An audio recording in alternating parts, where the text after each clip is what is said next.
Welcome, everyone, to the Q&A session for our upcoming course, Reweaving Your Ancestral Story, the 7-week journey to reconnect with the forgotten and rekindle belonging with ritual and song. I'm Lisa Bonise, and I'm delighted to be hosting this Q&A conversation for the Shift Network, where we'll explore the teachings of Gemma Benton and address questions about her upcoming 7-week course, Reweaving Your Ancestral Story, which begins Wednesday, May 15th. A little later, I'll explain how you can participate in this course, even if you can't attend the live sessions. But first, I want to introduce our guest. Gemma Benton is a traditional Native American singer, spiritual activist, mixed media artist, storyteller, and the coordinator for the Healing Story Alliance. Through her transformational art workshops, Gemma shares stories and wisdom gathered during her 27 years of working in Native American and Indigenous communities. Gemma is the creator of the Ancestors Journey online creative course that uses storytelling, sacred song, art, and ritual to empower people to heal the wounds passed down through the generations by our ancestors. And in just a few minutes, we're going to open up for your questions. But first, I want to welcome Gemma, who will begin our session by leading us in an opening prayer. Welcome, Gemma. It is so great to see you today. Lisa, thank you so much for having me. It's an honor to be here and to share the wisdom, the voices of our ancestors. And if it's okay with everyone, I'd like to go ahead and just start with a prayer. Damiapa, Tinkashala, Gishi Manitou, spirits of the four directions, spirits of our ancestors, thank you, Eshinza, thank you for each and every life that's represented here on this call tonight. Thank you for the lives and that circle around them, for their communities, for their families, their nations, their peoples. Thank you for looking into our minds, bodies, and spirits right now and looking for those places where we need to be open and receptive to the voice of our ancestors, where we need to be listening to the wisdom in the earth, where we need to be listening to that powerful spirit inside of ourselves. Thank you for speaking into and making available those places inside of us, speaking through our ancestors' voices, speaking through their wisdom, through their understanding into those places in our minds, bodies, and spirits. Thank you for blessing this time that we have together. Thank you for making those words, that understanding, go deep inside our minds, bodies, and spirits, so that they might bring wisdom and help us understand ourselves and each other better. Thank you for all that you do for us, Oyanina Nanawa, all my relations. All right, thank you so much, Gemma. And now we have the rest of our time together for our viewers to ask questions for Gemma as we prepare for her upcoming course. Again, that's called Reweaving Your Ancestral Story, and it begins Wednesday, May 15th. And if you want to check out the website, sort of follow along with us and learn more about the 7-week course, you can visit yourancestralstory.com to see the full description. So let's go ahead and get started with some Q&A. If you have a question for Gemma, go ahead and type it in, and I'll be happy to read them out loud to her. And in the meantime, we've already got a bunch of questions waiting for us. So let's go ahead, Gemma, and let's start with this one from Julian. Julian wants to know, why is this all based on trauma and brokenness? It does seem that a lot of our discussions on ancestral healing is about these woundings. So Julian says, I feel drawn to connect with my ancestors, but not from a place of trauma. Absolutely. So it's a difficult question. It's an important question. So Julian, thank you for answering that question. I think the best way to talk about that is to look at it as one. It's a place that we all share in common. There's a story that comes to mind of a little girl who was in the woods, and she was living by herself, and she was in a kind of, as you would imagine, a young woman living in the woods, kind of afraid. And she was seeing these big footprints, these bigger than human footprints. And gathering from the teachings of her ancestors, she decided that what she would do, rather than being afraid of what was waiting for her, she made soup, and she prepared a place for that larger than life human to come in. And when and she sang a song and invited that spirit in. And when it came in, rested and lived with her for a while. And as afraid as she was, she addressed that spirit as grandfather. And out of respect, the two began to build a relationship. So every day she would feed grandfather, and grandfather would share with her stories. And he was rather frightening. Today we might call him Sasquatch or Bigfoot. But the two began to build a relationship over time. And one day, grandfather told the little girl, or the young girl, said, granddaughter, if you would put together a ceremony for me, if you would put up the lodge and build a fire, I'd like to take care of myself in that sacred way. And so she did. And grandfather went in the lodge and he sang those songs and he screamed and he moaned and he cried, and she could hear him from the outside. And then part of her was worried about him. But then, she sat with those things and watched him, or listened to him wrestle around with it. And in time, he opened the door. And he thanked granddaughter for allowing him that time to become himself again.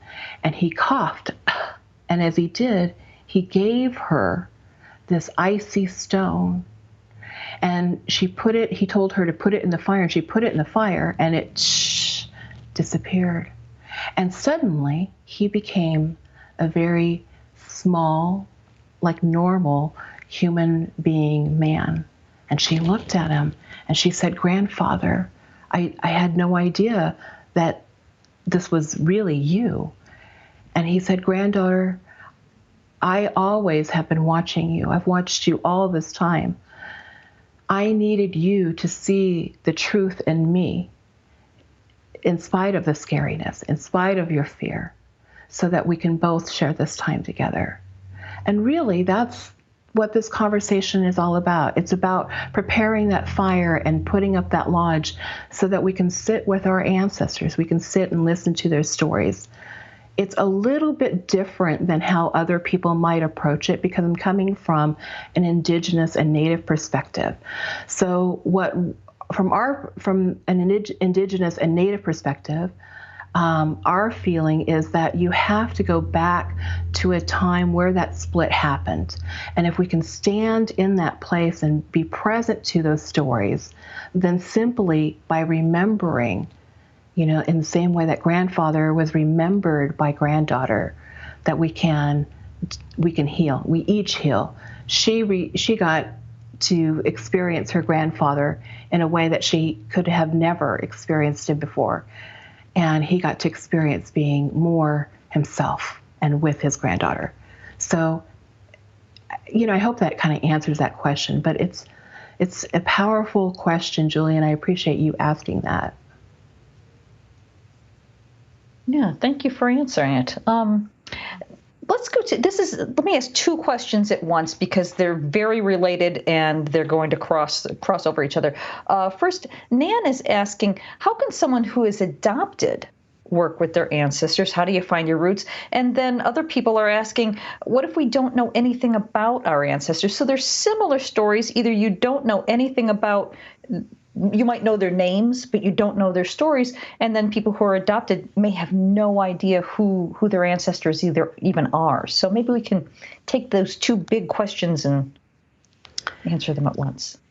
Yeah, and I think sometimes because we're stuck in that story of that young woman or that little girl, we don't see it for ourselves. But a lot of the Shift Network, what's powerful is a lot of the Shift Network has lived through some life.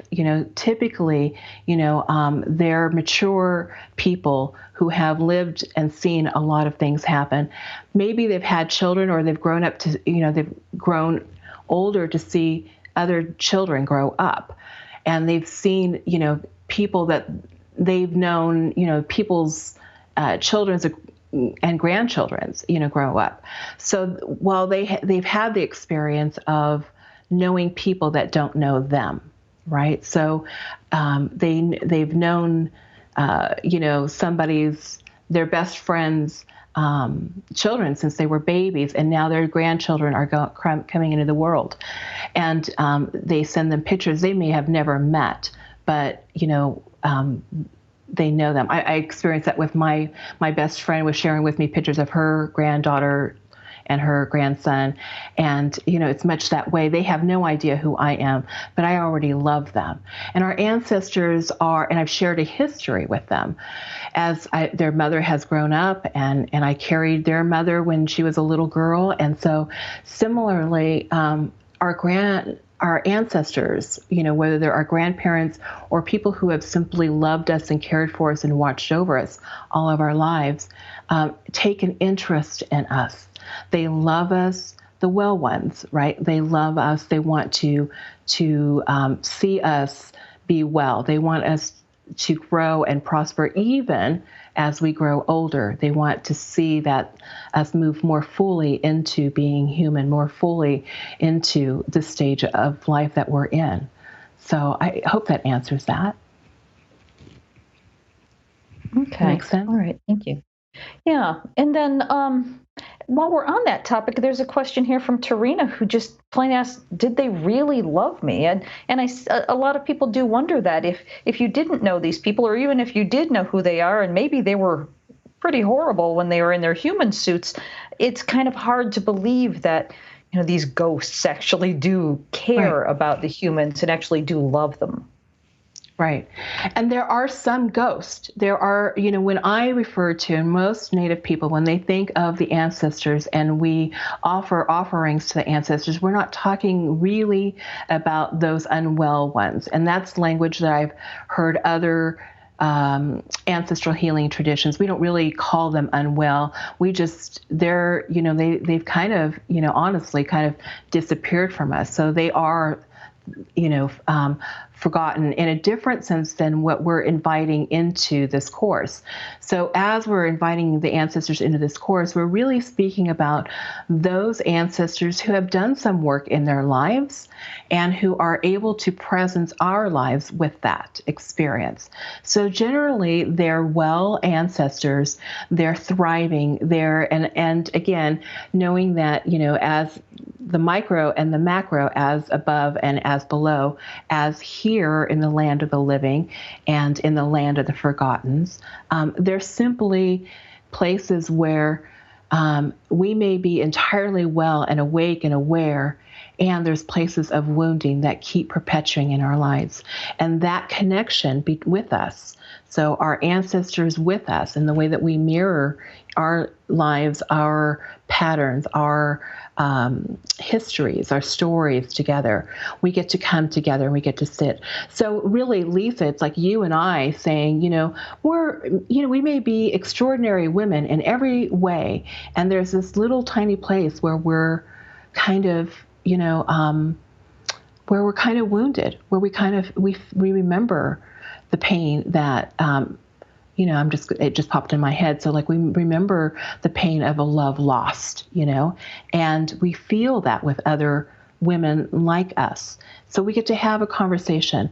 It's not that we're really going into horrific, not in this situation here. We're not going into really horrific memories. So we're not going into, murders or difficult places in this scenario, in this kind of course. That is something that people do, in a private closed setting, but it's not something that we do in a course like this.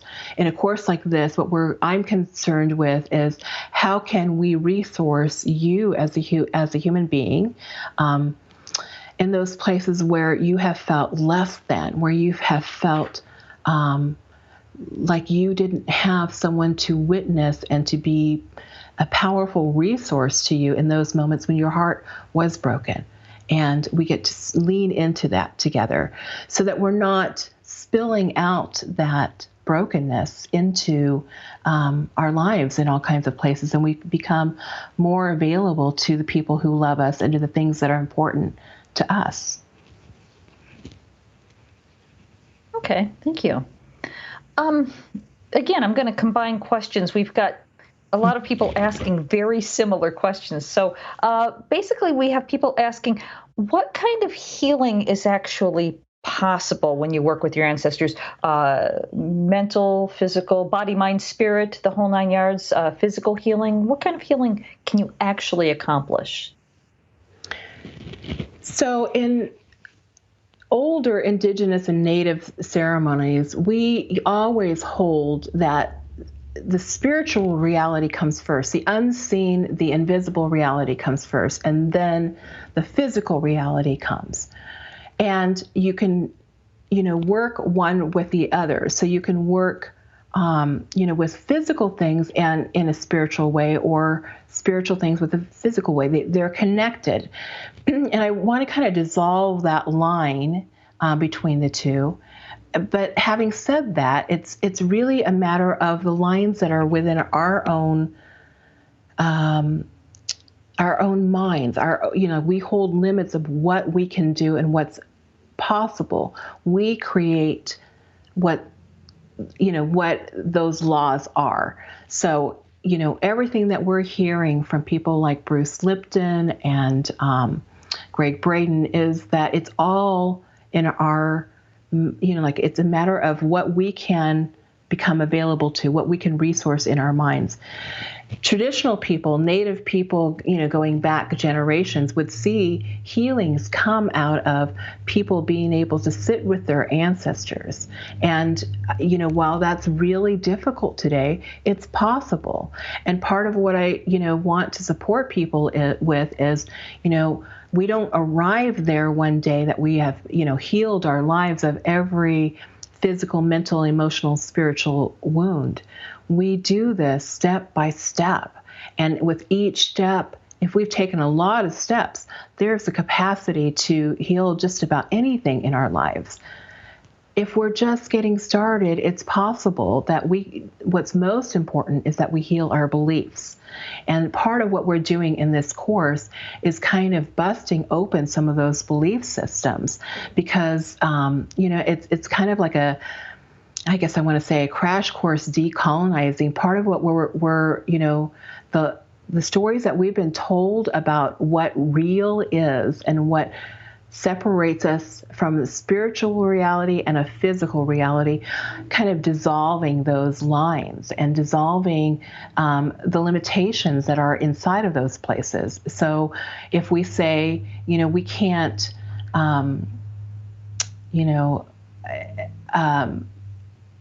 we can't heal our lives because we think it, I'm challenging that. But it's a matter of whether each of us is willing to then embody it and really bring it home, whether we can actually do that. So what I believe that changes happen, what I know is that we start breaking down beliefs. And as we break down beliefs, we start breaking down stories. If we say that, and I keep going back to this, so I'm just going to be, just transparent here. But, if we say that I can't heal this illness because it's I have a genetic predisposition for it, right? The belief is that you have a genetic predisposition. But part of what we're saying is, if you have the conversation with the ancestors in both the wound, the genetic predisposition, you also have the wisdom to heal it. And together with our ancestors, if we can bring those two things together, and if you can wrap your mind around that it's not a limitation, it's an opportunity, it's an invitation to lean in and listen to your body, to listen to that wound, and to access the wisdom from your ancestors, then perhaps anything is possible. That's what science is telling us. That's what ancient people tell us. Everything is in between is where maybe our belief systems, our stories, our history has tried to tell us otherwise. So, again, stepping in between that, while we don't, I always believe in doctors, it's important to know that there was a time that people healed themselves and healed each other, and maybe as we find, we're moving into the future, maybe there's a place for both,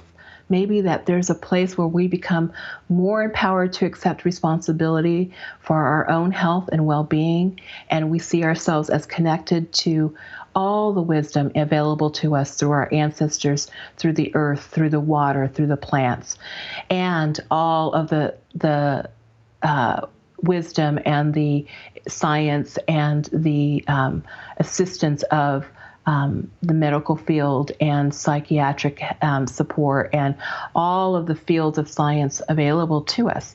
Maybe this is a time of embracing both and, as we dissolve those lines between either or, like our ancestors are either alive or dead, or we dissolve the lines between, what is here and now. We get to dissolve all of those things. So what I see a lot that comes out of the work is really coming to terms with some of those belief systems and then embodying new truths, a new mythology that says that it's possible that both and everything can stand side by side. So I hope that makes sense. It made a lot of sense. Thank you so much for that. Let's see. Josephine's got a question here. She wants to know, how do you know if the wisdom that's coming in is from our past loved ones? I suppose that means as opposed to from a spirit guide or even just our own common sense. And I guess honestly, I don't know. I think that, honestly, I can tell you that in my own body, it shows up, it feels in certain places. I embody that differently in different places. And I've heard some people say that they don't do that at all. So I think that's something that you get to lean into and experience for yourself and see what feels true for you. And then at some point, does it really matter? Are we talking more about those lines? So, when I take this drink of water, for me, part of what I'm doing is rehydrating and cooling myself down. But part of what I'm doing intentionally as I'm drinking, I'm asking this water for that next question. It doesn't matter to me whether this water, is providing the answers, like literally, or whether it's activating knowledge that I have because I heard it from an elder, or heard it from an ancestor, or heard it, read it out of a book. At some point, does it matter where that comes from, as long as I'm presencing it authentically? Like I'm really listening to it, and is this true for me? Is this authentically? Is this true? Is this true? So, that information, that intelligence, that wisdom from our ancestors is in everything. It's in, and this is not news to everyone. It's not, everyone in the Shift Network has heard this, I think, from some place. It's just a matter of practicing it and taking it for real. So, when we hear science saying that we actually work with just like a tenth of our brain, this is what they're talking about. This is what Bruce Lipton and Greg Braden have been talking about forever, and all of those others that are researching, epigenetics. And it's just such a fascinating field. But it's what our ancestors have been saying forever. It is what they've been teaching us when they say drink water, sit, learn to sit for a while. All of those things are teachings. I'm just here to stand in the middle and say, to articulate it and to share it and to bring it out. So similarly, you will, once you start connecting, because you are already connected with your ancestors, you are already connected with the earth. It's a matter of whether you are being present to that and whether you are validating that for yourself. But when we sit together, we sit in a circle where this is the language that we're speaking, this is the language that we're supporting, and we're supporting you to call that, like if it feels true for you, it feels good to you, it feels strong, and it feels life-giving to you, then speak that truth. And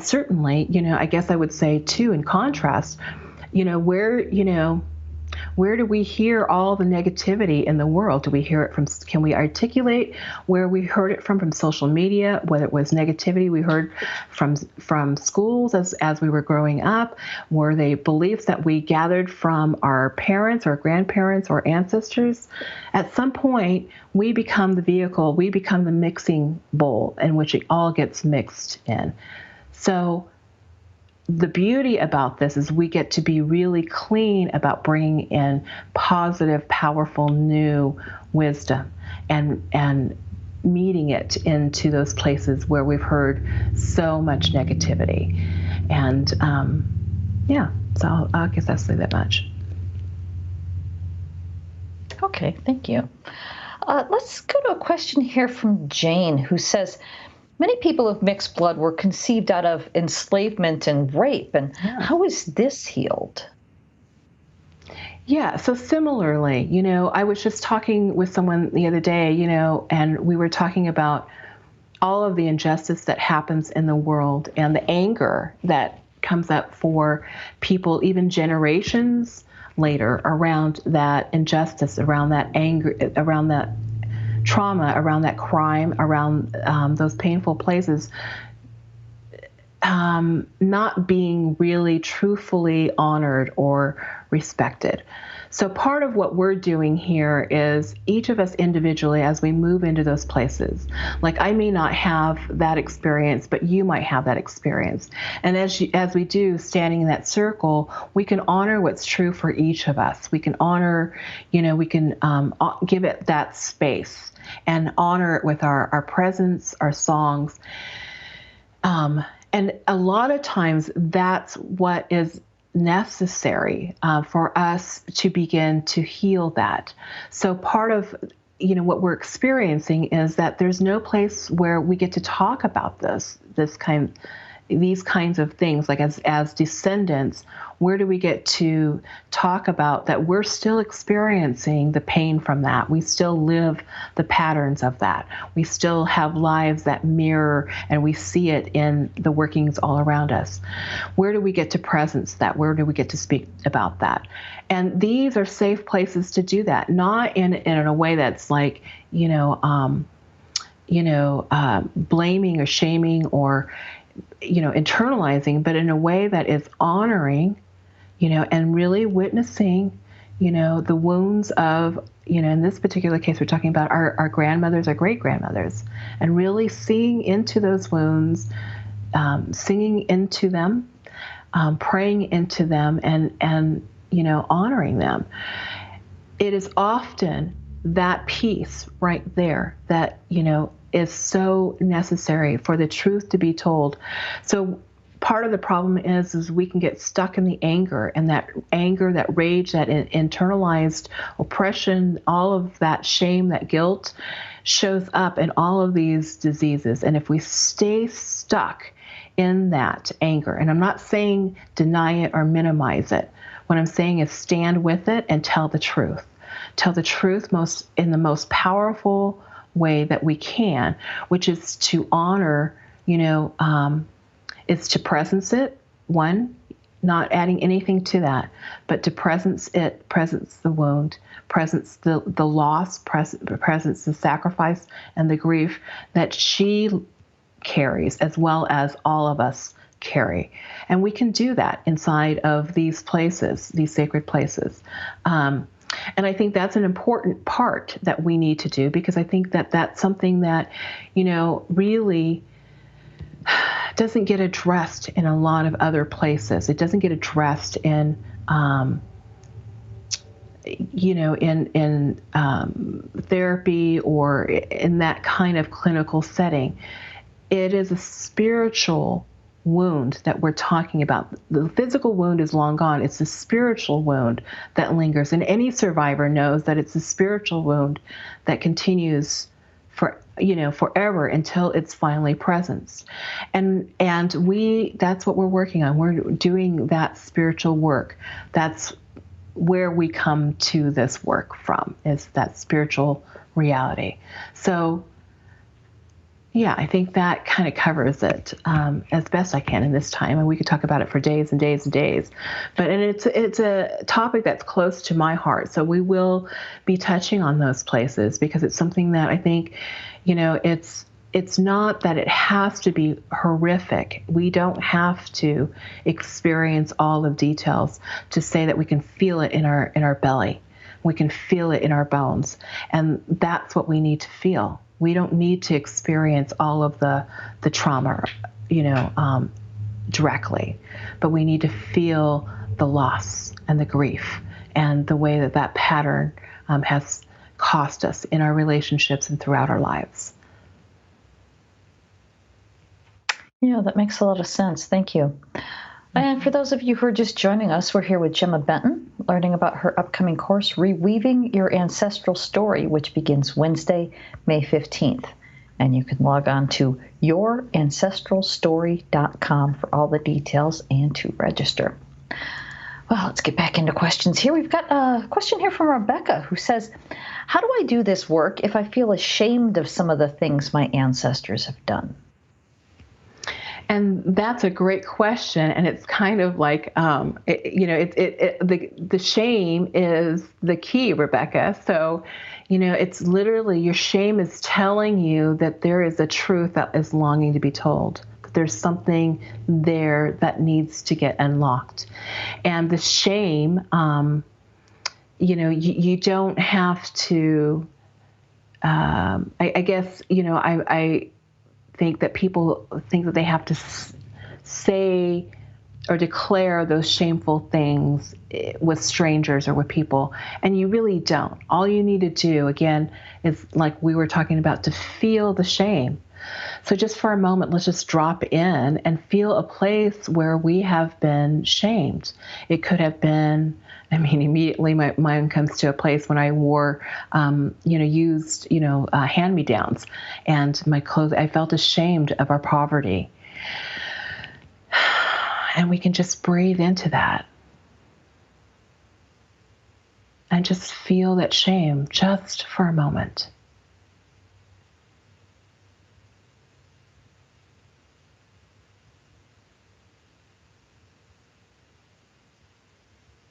And holding that shame, that feeling of less than, that feeling that we are mortally wounded, we can sing into and lean into those places. So we can ask ourselves, how did this teach me in my life? What's the truth about this? That as it has emerged in my life, what's the truth about how it has shaped me as a person? And just listen.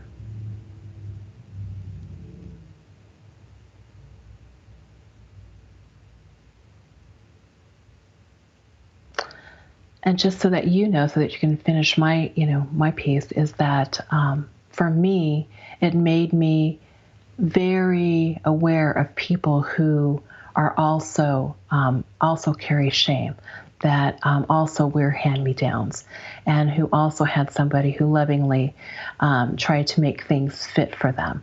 I see those things in crowds, and there is a connection with people like me. So to me, I'm thankful that it gave me that empathy, that compassion for these places in our lives. So whatever that is for you, just holding that right now. And taking another deep breath and just honoring it. Just seeing it as I just share just this little bit of song with you. Ah, hey, oh. Ah, hey, oh. Ah, hey, oh, hey, hi, ah, hey, oh, hey, hi, ah, hey, oh. And go ahead and sing it with me. Ah, hey, oh. Ah, hey, oh. Ah, hey,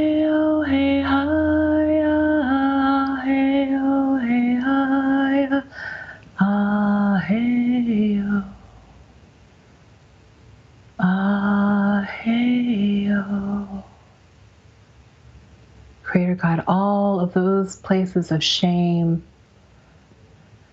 of guilt, of feeling less than. Thank you for blessing those places.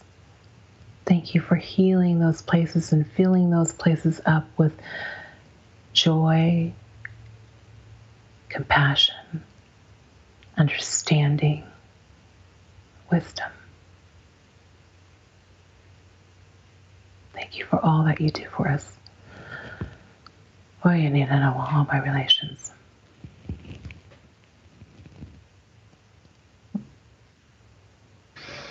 Thank you. That was beautiful. Thank you. This next question has got a lot of moving parts, so give me a moment to read this. It's anonymous, no name attached. As someone of European heritage who was living in the U.S. and is now living in New Zealand, I'm confused about whether to put my focus on the land and ancestors where I am living, where I used to live, or where my ancestors are from. And how do I do that? I'm also confused about whether it would be beneficial to learn a Celtic language or the language of the indigenous people where I'm now living. So a lot to unpack there. Yeah, and I think there is, and maybe we make it confusing. So the truth of it is, I feel like, already, so the idea is that our ancestors are always with us. Like in the story I shared earlier, they're kind of lurking around watching to see, how we're going to do. And there's little seeds and things that they plant along the way. So they're constantly talking to us. They're always having these conversations. And there's one conversation more than another they're always pushing forward. So, and the way that looks like is oftentimes they'll put people or resources or things in our path to show us, like what we need. So, like one of my favorite things is to, flip through a book and then just open the book and get an answer out of the book. And I think there's a name for that. But in any case, our, wisdom from our ancestors is always available, and there's something that is important for them or important for you for them. They want to see you work with. So those resources will be made available to you. They're showing up. They've probably already been showing up, and it's just a matter of saying, to stop, trying to figure it out linearly, like in our brains, and to let go of, what we think we have to do and become available to what's already there. It's already there. So I wouldn't be surprised if there wasn't already, like some kind of language, book or something already available, or somebody that that is close to you that already is speaking that language, but maybe you never asked, or maybe you never had the conversation. So it's simply like saying, I'm going to trust myself. I'm going to trust this conversation with my ancestors. I'm going to open up and trust my life and allow whatever happens next. And to, like this idea that we have control, I think, I think we're over that, So the truth is, how do we navigate our lives? And I think part of it is to become more aware and present of what's already there, and then simply allow ourselves to trust that and to know that we're not going crazy. This is how people navigated by the stars successfully for thousands of years before we ever even heard of a compass. We are in that place again. We are in that place where in technology, where we are learning to trust, things that we don't see, the unknown, and we have to as we move forward. Everything in this time is saying that we need to learn to trust ourselves. We need to learn how to develop that kind of conversation within ourselves and with each other, and to have language around it. So that's the other thing that comes out of doing this work together, is that we build a community where we have language for these experiences, for these places, and we get to support each other moving forward. And as we move forward, we become well well elders and then well ancestors that are available to the generations moving forward. So, yeah, I guess I want to say that, start where you're at. Listen, it's already there. It's already there. I promise you, it's already there. So it's just about taking time and dropping in and letting that light to be shown on what spotlight on whatever it is. So we're just going to put that intention out there for you too, so that you see it, that you make it, that it's clear for you. Okay, great. Thank you so much.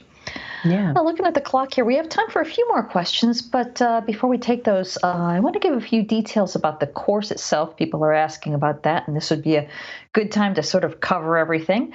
Once again, the name of the course is Reweaving Your Ancestral Story, and this is going to be a fascinating 7-week journey with Gemma, where you'll connect with your ancestors to heal old wounds, cultivate belonging, and remember your truest self. And the 7-week course takes place on Wednesdays at 5 p.m. Pacific, starting Wednesday, May 15th. And if you can't join us live, that's fine. You won't miss the course. You'll receive audio and video recordings, transcripts, and all course handouts on your course homepage. And also, the Shift Network offers a no-risk money-back guarantee, giving you a full 2 weeks until May 29th in this case to make sure that it's a good fit. We want you to be happy. As an added option, all participants are welcome to connect in a private Facebook community group so you can connect with one another. Also, everyone who registers receives the Reweaving Your Ancestral Story bonus collection. First, you'll receive a collection of 3 video dialogues with Native and Indigenous peoples entitled Intimate Conversations About Healing with Our Ancestors Through Art, Story, and Ritual. And next, you'll get a video dialogue with Yeye Louisa Tish from the Ancestral Healing Summit called Egun Re-O, Cracking the Ancestral Code for Our Healing Our World. Then you'll receive a PDF collection of 6 sheets of artwork from Gemma, which can be used as Reweaving Your Ancestral Story affirmation cards. And when you register by midnight Pacific on Thursday, May 9th, you will receive an extra gift, and that is 2 songs from Gemma called Songs for the Forgotten. So, Gemma, before we get back into questions, what are you most excited about sharing in your upcoming course?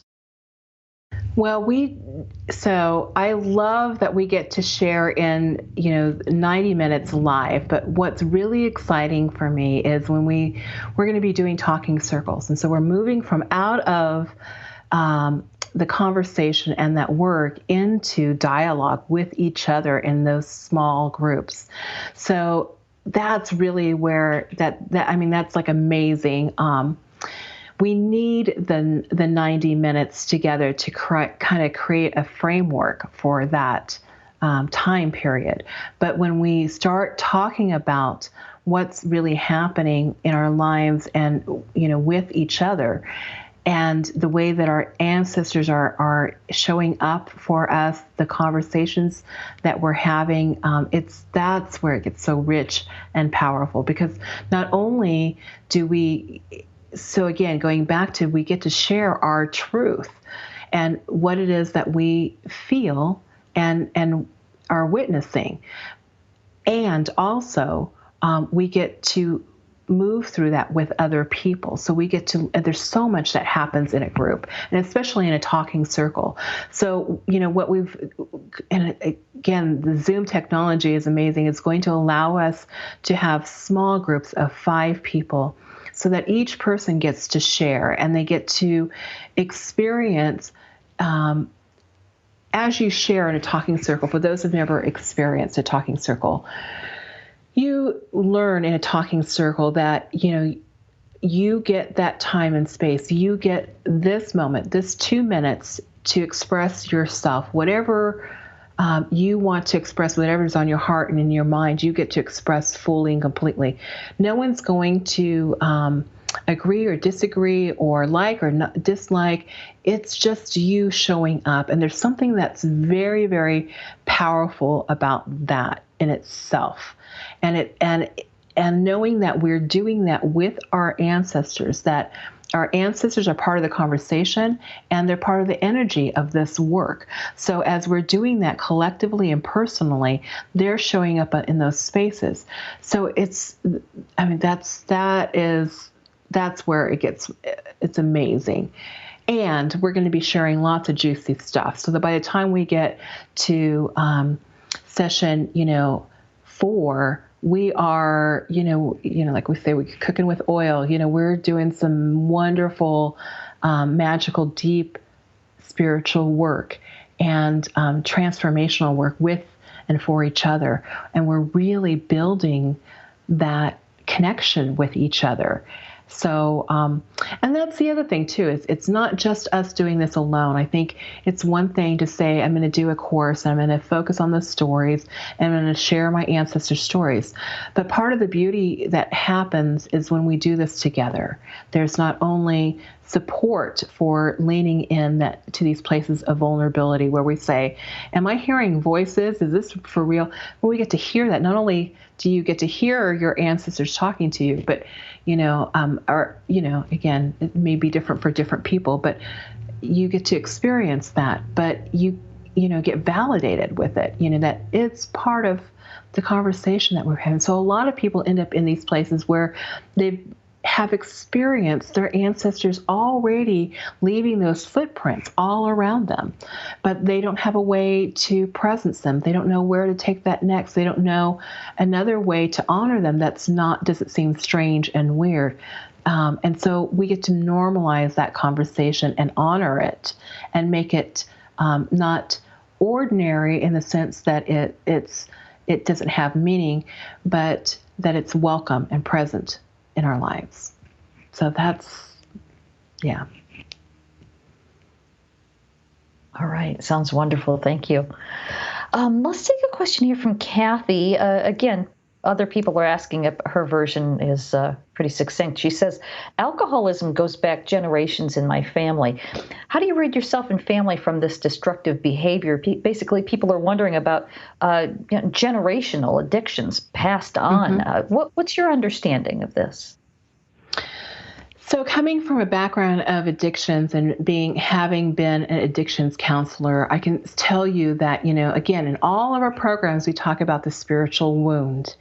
And for myself, I had to go on a long journey about, in my early 20s, trying to understand what is exactly the spiritual wound, and why does so much of it seem like it's not just me? It's like generations. It's a lot in part of most cultures. Where does that come from? What is the wound that we all share? So this work identifies that wound as a separation. So we identify that wound as a separation from the sacred, because when we talk about and there's many things that come from that, but when we talk about healing, it always means, a remembering, a reconnecting with. So what we know from trauma is there's always some kind of separation that occurs there. And so there's always that separation that occurs. And when we are active, well, even when we're not active in our addiction, but what part of what recovery is, part of the treatment for addiction, is to get underneath into that wound. And it always goes back to healing that spiritual connection. It always goes back to healing and filling those places with those, and resourcing those places where we have those wounds. So filling it with spiritual practices, such as meditation, as community support, all of those things that we do in recovery. And indigenously, what we do to treat addiction, to treat trauma, to treat all of these places of separation and that spiritual wound that underlies all addictions, whether that is an alcoholism, whether that is a drug addiction, whether that is an addiction to food, whether that's an addiction to gambling. underneath all of those layers, we address the spiritual wound, and we address that spiritual wound by connecting us with the one who made us all, the Creator, and our ancestors are part of that. So when we look at, where did we get disconnected? Part of it is these spiritual practices of taking care of the generations, and seeing ourselves as connected to I guess some people call source, to creation, so that we become, the link. We become the place that we are connecting, if that makes sense. But it's the spiritual wound that we're addressing underneath all of this. So our ancestors understand it. They have some experience with that from the other side, and those places that they have traveled in their lifetime, and then traveling to the spiritual worlds, they see those energies, and they understand things differently than we do. And then simply by us becoming available and present to that, and then just like we did with that shame. Shame is a big part of addiction. We heal that. So, I won't go too far down that rabbit hole, but shame is a big part of it. And there's research that says shame is a large part of it, and that comes from, a lot of, the indoctrination that we received through education and through, boarding schools, through, institutionalized religious teachings.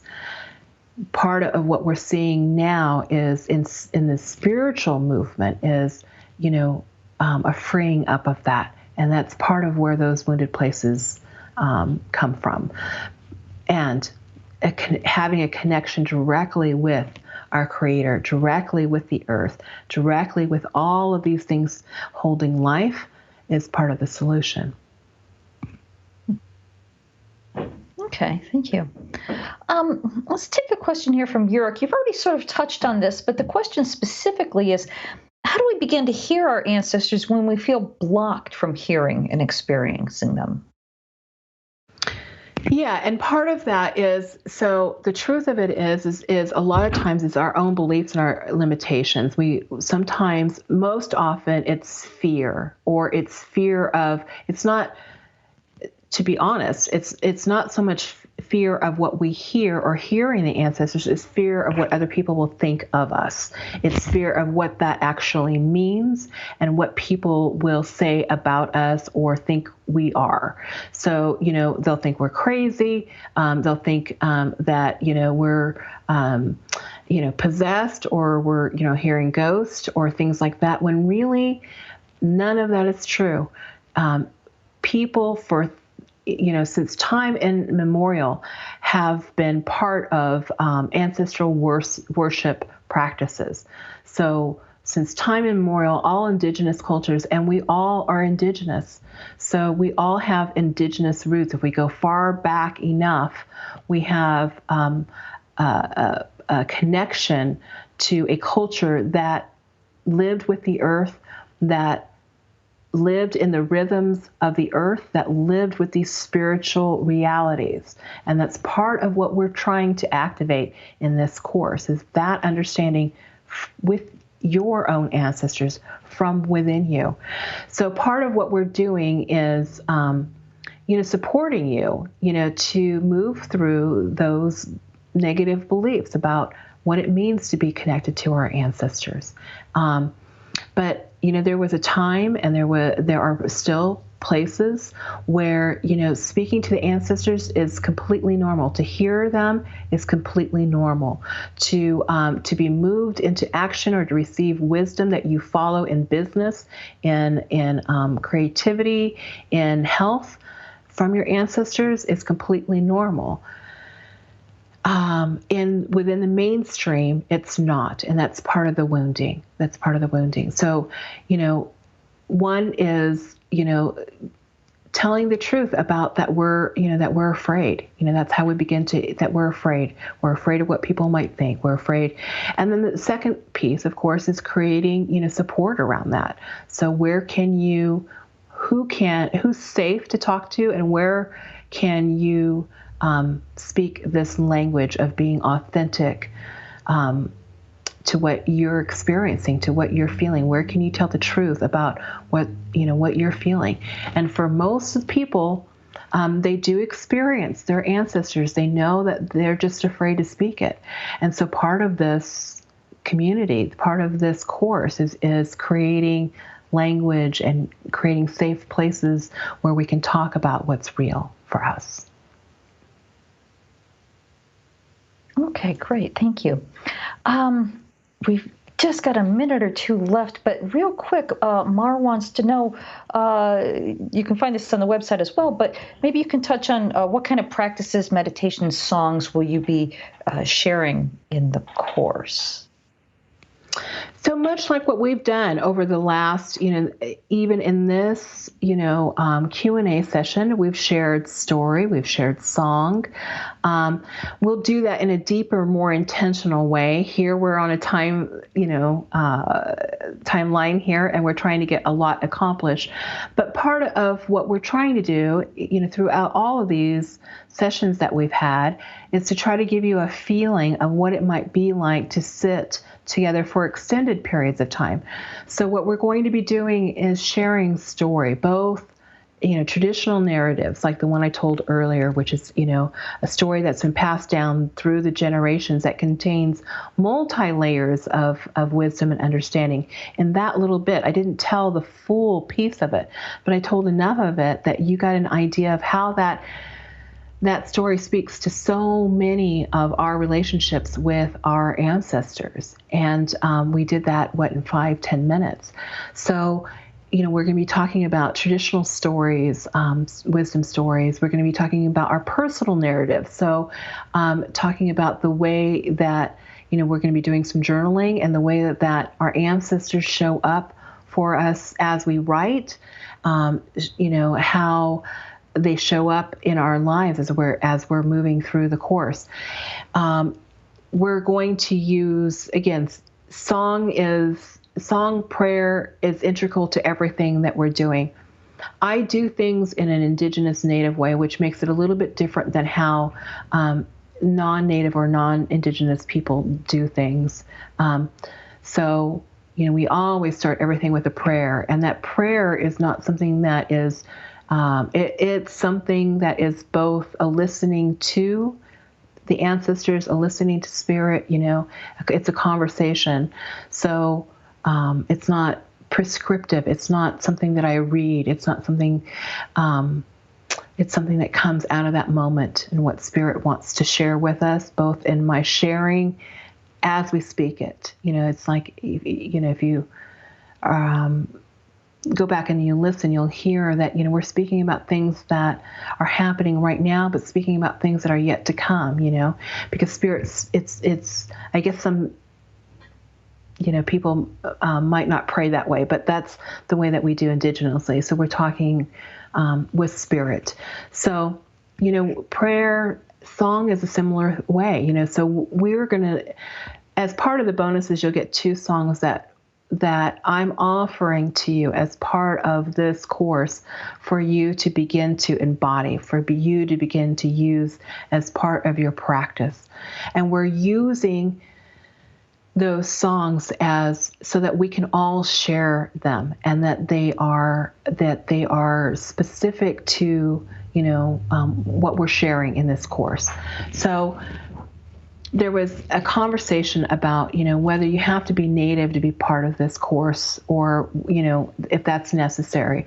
And it's not. I share my experience because I'm a native and Filipino woman. I'm a mixed race woman speaking with all of my ancestors, right? And similarly, I expect that, you will be probably a mixed race person sharing with your ancestors. And it's each of us standing in that circle, all of us, native, non-native, red, yellow, black, and white, all of us standing in that circle together. And we are, each of us, I hope, bringing our ancestors to the conversation, to the circle. So I share those songs because they are a way and I share stories because they are a way for us to begin to move into that language, that conversation with the earth and with our ancestors. I hope, and it is my prayer, that more stories, more songs come from these deep places from our ancestors. And, truthfully, it has happened.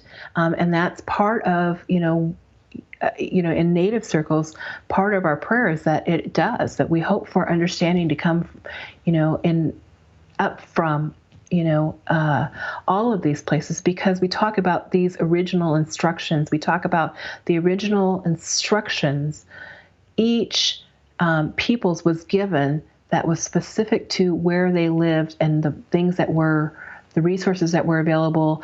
And they arose in teaching stories, songs, and they were stored as memory in those physical places in the earth. So the land and the place that our ancestors come from, the land and the place that we now live in.